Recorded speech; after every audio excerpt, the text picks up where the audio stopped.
Buenos días, mi nombre es José Alejandro Godoy, especialista en temas de ciencia política e investigación académica, y les damos la bienvenida a esta sesión de este programa de capacitación para ustedes, jóvenes que se están formando en la actividad política. Hoy vamos a hablar de realidad nacional y quiero tocar 4 puntos en específico que son los temas más importantes que de alguna u otra forma en las encuestas de opinión aparecen como cruciales. Uno primero es el tema de la crisis política. Sin duda, uno de los más comentados durante los últimos días, durante las últimas semanas. Y hay que entender que la crisis política no es un problema que viene de hoy. Se trata de una situación que viene desde la década de 1990, cuando los partidos políticos se ven sumamente debilitados por diversas razones. En particular, la ciudadanía sintió que no atendían sus necesidades básicas, que no resolvían sus problemas, en particular los problemas económicos y el enfrentamiento al terrorismo que sin duda alguna azotó nuestro país durante las décadas de 1980 y 1990. La crisis de los partidos políticos hizo que muchos de ellos perdieran credibilidad y sobre todo perdieran votación. Culminado el régimen de los 90, hubo un breve renacimiento del sistema de partidos. El APRA, el Partido Popular Cristiano, Acción Popular, Somos Perú, tuvieron importantes votaciones en las elecciones nacionales del 2001, así como en las elecciones regionales y municipales del 2002. Sin embargo, esto poco a poco se ha ido diluyendo y aquí es donde viene una segunda explicación a la crisis de partidos. Lo que ha terminado ocurriendo es que una serie de movimientos regionales, movimientos locales y también partidos con aspiración nacional se desenvuelven en particular como coaliciones de independientes. ¿Qué quiere decir este concepto? Quiere decir que estamos ante grupos que antes que una idea, antes que una ideología, lo que buscan en particular es llegar al poder. Y llegar al poder a cualquier costo. Para ello se asocian, se afilian y interviene toda una serie de recursos económicos, mediáticos y la necesidad de contar con un líder carismático que pueda arrastrar a esta agrupación. Este es el tipo de vehículos que ha venido ganando la mayor cantidad de elecciones presidenciales, parlamentarias, regionales y locales en el Perú. Eso sin duda lo que ha terminado produciendo es un deterioro en el tipo de representación política. ¿Por qué? Porque son movimientos o partidos exclusivamente creados como vehículos personales o única y exclusivamente para garantizar el triunfo de una agrupación en una determinada elección. Transcurrida esa elección o ese periodo de gobierno, muy probablemente ese partido desaparezca y no tenga posibilidades de retorno. A ello hay que sumar una tercera variable, que es la variable del financiamiento a los partidos políticos. Y sin duda alguna, lo que hemos visto a partir del caso Lava Jato ha hecho que el financiamiento partidario se coloque sobre la mesa. Pero no solo el caso Lava Jato. Ya en anteriores oportunidades hemos dado cuenta de que en algunos partidos políticos aparecen aportes fantasma o aportes muy diminutos que no reflejan una real capacidad económica que han tenido los partidos políticos en sus campañas. Por tanto, urge sincerar el financiamiento poco transparente en base a algunas reglas que ya se han aprobado en diciembre pasado, como por ejemplo la disminución de la entrada de los medios de comunicación en el tema de la publicidad, que sin duda se llevaba entre el 80 y el 90% de aquello que los partidos recaudaban para las campañas electorales. Pero además tendrá que haber, sin duda alguna, mejores mecanismos para poder fiscalizar ese financiamiento. Y eso nos lleva a una segunda cuestión, que es el tema de la corrupción. Sin duda alguna, la corrupción se ha ubicado en los últimos años como uno de los 2 problemas más importantes para los ciudadanos. y se trata de un problema histórico en el Perú. Ya lo indica el célebre libro del historiador Alfonso Quirós, Historia de la corrupción en el Perú, que durante toda nuestra vida como nación independiente hemos tenido una serie de ciclos de corrupción, aprovechando diversas cuestiones, diversos booms y diversas situaciones. Por ejemplo, compra de armamento. Por ejemplo, el tema de las obras, el tema de la deuda pública, el tema de las concesiones, el tema del manejo de los recursos naturales.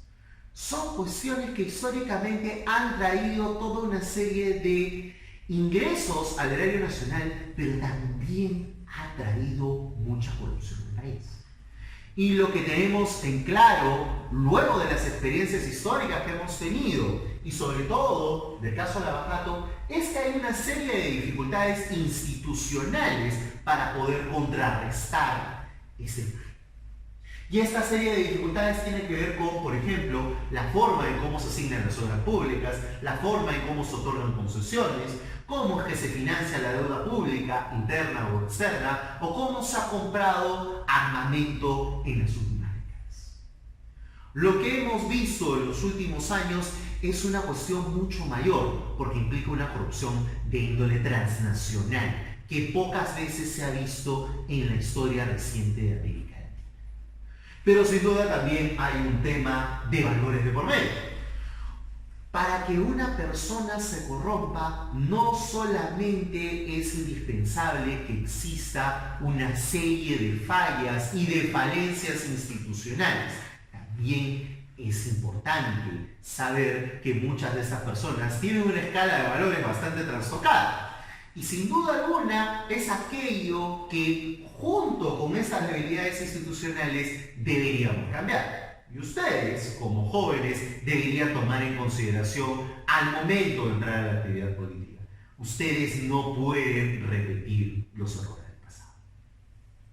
Una tercera materia en la cual ustedes tienen que preocuparse y ocuparse es el tema de la inseguridad ciudadana. Todos los días tenemos noticias de robos, asaltos, secuestros, y eso preocupa mucho a la ciudadanía por diversos motivos, y en particular porque muchas personas hacen un esfuerzo muy valioso para tener una buena casa, un buen auto, un buen televisor, un buen celular, etc. Y que se apoderen de esos bienes conseguidos con mucho esfuerzo, sin duda alguna implica una fuerte desazón en el ciudadano. Sobre todo cuando ese ciudadano va a una comisaría y no es atendido como debe. ¿Por qué este problema es tan agudo?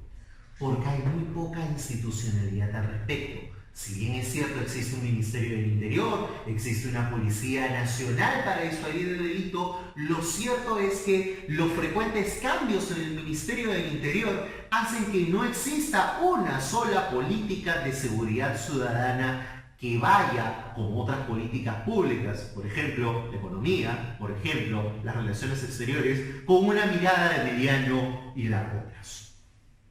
Entonces, hay que enfrentar esta poca institucionalidad, pero también hay que aportar soluciones integrales. No se trata única y exclusivamente de pensar en las salidas policiales, en las salidas sancionatorias, en mejorar el sistema de justicia, en mejorar la atención de la policía y del Ministerio Público frente a este tipo de delitos. Hay otros temas que tienen que ver con la mejora de oportunidades para un conjunto de jóvenes que ni estudian ni trabajan y que se ven arrastrados por una ola delictiva y por una ola de dinero fácil. Sin duda alguna tenemos que aquí enfrentar el problema también de instancias vecinales, de instancias locales, de instancias regionales. Finalmente, un último problema que se ha vuelto más visible en los últimos años es la violencia de género. Todos los días estamos expectando noticias a través de las cuales conocemos o sabemos de casos de feminicidio, de casos de violencia familiar o de casos de distinto tipo de agresiones hacia las mujeres. Esta es una situación que tiene que parar. Y aquí nuevamente, como el tema de la inseguridad ciudadana, hay un tema de poca institucionalidad. Sin duda alguna, el Ministerio de la Mujer no se da abasto ante la cantidad de casos. Sin duda alguna, la Policía Nacional todavía no tiene internalizado muy bien cómo atender este tipo de casos. Lo mismo que el Ministerio Público y el Poder Judicial. Pero hay detrás una estructura machista, una estructura en la cual los hombres hemos creído que somos superiores a las mujeres y que en base a eso tenemos que ejercer algún tipo de sojuzgamiento o de violencia. Y eso es absolutamente intolerable. Es hora de que los hombres decodifiquemos los códigos con los que hemos venido tratando a las mujeres desde lo cotidiano hasta en situaciones laborales o en situaciones de pareja. Y yo les dejo para culminar una pregunta. Luego de ver estos 4 temas, estas 4 materias, que sin duda a todos nos preocupan, ¿qué harían ustedes para resolverlas? ¿Qué situaciones, a qué instituciones comprometerían? ¿Y qué es lo que harían ustedes desde cada una de sus ubicaciones, vecinales, locales, partidarias, para poder contribuir a estas soluciones? Gracias.